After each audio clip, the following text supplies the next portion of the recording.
ఇది నేను pot biryani order పెట్టినప్పుడు వచ్చిన పాట్ అండి. దీన్ని నేను ఇలా తయారు చేశాను. చాలా ఈజీ అండి ఈ డీఐవై. మీకు ఎలా చేసుకోవాలో చూపిస్తాను. మీరు కూడా చేసుకోండి. ఈ బిర్యానీ పాట్‌కి మేము ఆల్రెడీ హోల్స్ పెట్టుకున్నామండి. అది ఎలా పెట్టామో మీకు తెలియాలి అంటే నేను ఇంకొక వీడియో పోస్ట్ చేస్తాను. పగలకుండా పెట్టుకోవాలి. కొంచెం టెక్నిక్‌గా పెట్టుకుంటే సరిపోతుంది. అండ్ ఈ బిర్యానీ పాట్ మేము ఒకసారి బిర్యానీ ఆర్డర్ చేసుకున్నాం. దానికొచ్చిన పాట్. అండ్ ఇంకా స్ప్రే ఇంకొచ్చేసి మేము ఇది జెప్టోలో ఆర్డర్ పెట్టుకున్నానండి. ₹200 పడింది నాకు. దీంతో ఈజీగా అయిపోతుందనిపించింది. దీన్ని యూజ్ చేసే ముందు బాగా షేక్ చేసుకోండి. షేక్ చేసుకొని అంతా ఇలా పాట్ అంతా స్ప్రే చేసేసుకోండి. కానీ కింద పేపర్ వేసుకోవడం మాత్రం మర్చిపోకండి. అండ్ గ్లౌస్ కూడా వేసుకోండి. నేను వేసుకోవడం మర్చిపోయాను. దానివల్ల నా చేతికి మొత్తం అంతా బ్లాక్ కలర్ పెయింట్ అయిపోయింది. ఆ పెయింట్ ఎలా తుడుచుకున్నానో, లాస్ట్‌లో ఎలా క్లీన్ చేసుకున్నానో కూడా చూపిస్తాను మీకు. సో, మీరు మాత్రం పేపర్ వేసుకోవడం, గ్లౌజులు వేసుకోవడం మాత్రం మర్చిపోకండి.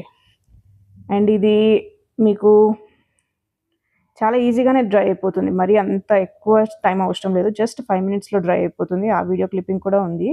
చూపిస్తాను. Just make sure you don't touch it when it is wet. Just 5 మినిట్సే పడుతుంది డ్రై అవ్వడానికి అంతే. మొత్తం ఏం కనిపివ్వకుండా అంతా స్ప్రే చేసుకోండి. ఎక్కడ ప్యాచెస్ లేకుండా. అండ్ నేను పైన రిమ్ పైన కూడా స్ప్రే చేస్తున్నానండి. ఎందుకంటే అది కూడా కనిపిస్తుంది మనకు. అండ్ లోపల పక్క చేసుకోవాల్సిన అవసరం లేదండి పాట్ లోపల. ఎందుకంటే దాంట్లో మనం ప్లాంట్స్ వేసుకున్న మట్టి వేసేస్తాం దాంట్లో. సో, అది కనిపివ్వదు. లేదు వాటర్ ఏమైనా వేసుకొని దాంట్లో ఫ్లవర్స్ ఏమైనా పెట్టుకున్నా కూడా మనకు అది కనిపించదు. సో, అది లోపల స్ప్రే చేసుకోవాల్సిన అవసరం లేదు. ఇక్కడ నేను బిర్యానీ పాట్‌కి వచ్చిన మూత కూడా స్ప్రే చేస్తున్నానండి. ఎందుకంటే నేను మట్టి వేసి దాంట్లో ఫ్లవరింగ్ ప్లాంట్స్ ఏమైనా పెడదాం అనుకున్నాను. కింద వాటర్ పడి లీక్ అయిపోయి ఫ్లోర్ అంతా పాడైపోతుంది అనేసి ఆ కింద ఈ ప్లేట్ పెట్టడానికి దీన్ని కూడా స్ప్రే చేసి రెడీ చేస్తున్నాను. చూడండి ఎంత ఫాస్ట్‌గా డ్రై అయిపోయిందో. అసలేం అంటుకోవట్లేదు. ఇంకా దాన్ని కూడా బోర్లో పక్క పెట్టి దాన్ని కూడా మొత్తం స్ప్రే చేస్తున్నాను. అలా అంతా ఎక్కడ గ్యాప్స్ లేకుండా మొత్తం స్ప్రే చేసేసుకోండి. అండ్ నేనైతే కొంచెం సెంటర్‌లో వదిలేసాను. అది ఎట్లా కింద ఫ్లోర్ మీద ఉంటుంది కనిపియదు అనిపించింది నాకు. మీకు కావాలి అంటే అది కూడా స్ప్రే చేసేసుకోవచ్చు. అండ్ ఈ రిమ్ స్ప్రే చేయడం మాత్రం మర్చిపోకండి. మొత్తం అంతా స్ప్రే చేసేసుకోండి.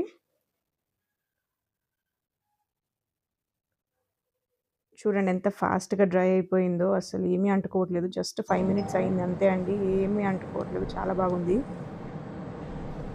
అండ్ ఫ్లవర్స్ వేయడానికి ఈ ట్రిక్ ఒకటి ట్రై చేశానండి. సెంటర్‌లో ఒక ఇయర్ బడ్ పెట్టి దాని చుట్టూ ఒక 6 ఇయర్ బడ్స్ పెట్టి అటు ఇటు కదలకుండా 2 రబ్బర్ బ్యాండ్స్ ఏసేసుకున్నానండి.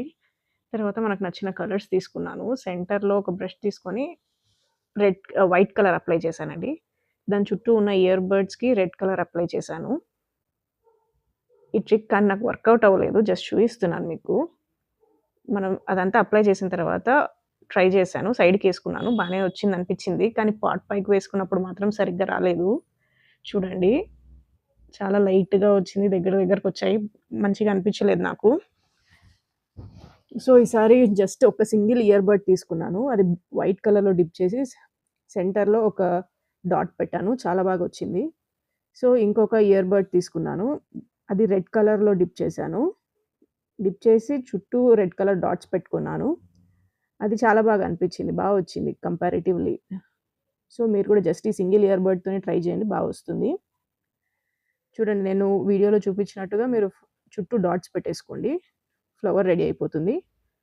అలానే ఇంకా పాట్ అంతా కూడా డాట్స్ పెట్టేసుకొని ఫ్లవర్స్ రెడీ చేసేసుకోండి. చూడ్డానికి చాలా చాలా చాలా బాగొస్తుంది. నేను చూపిస్తున్నాను కదా! అలానే పెట్టుకోండి. స్లోగా ట్రై చేయండి పర్వాలేదు వచ్చేస్తుంది. ఇట్స్ నాట్ దట్ డిఫికల్ట్ అండి. ఈజీగానే అయిపోయింది. చూసారా ఎంత ఈజీగా అయిపోయిందో? అలా మొత్తం పాట్ అంతా రెడీ చేసేసాక ఇలా వస్తుందండి. చాలా బావుంటుంది. మీరు దీంట్లో చెట్లు వేసుకోవచ్చు. లేదు అంటే కింద హోల్స్ పెట్టకుండా వాటర్ పోసుకొని దాంట్లో ఫ్లవర్స్ వేసుకొని హాల్‌లో పెట్టుకున్న, దేవుడి దగ్గర పెట్టుకున్న చాలా బావుంటుంది. మీకు నా కంటెంట్ నచ్చితే please like, share and subscribe. Thank you for watching. ఇది నా హ్యాండ్ క్లీనింగ్ వీడియో అండి. ఎవరికైనా అవసరం లేదు అంటే వాళ్ళు స్కిప్ చేసేయొచ్చు. మన ఇంట్లో నెయిల్ పాలిష్ రిమూవర్ ఉంటుంది కదా! అది కొద్దిగా తీసుకోండి. నా దగ్గర లాక్మే ఉన్నింది. నేను అదే తీసుకున్నాను. దాంతోనే క్లీన్ చేసేస్తే మామూలుగా నెయిల్ పాలిష్ ఎలా రిమూవ్ చేసుకుంటామో అలా రబ్ చేస్తే పోయింది మొత్తం నీట్‌గానే. కానీ ఇవన్నీ చేసుకునే బదులు ముందే గ్లౌస్ ఏసుకుంటే బెటర్ అండి. బ్లౌజ్ అవైలబిలిటీలో లేనప్పుడు ఇలా ట్రై చేయొచ్చు.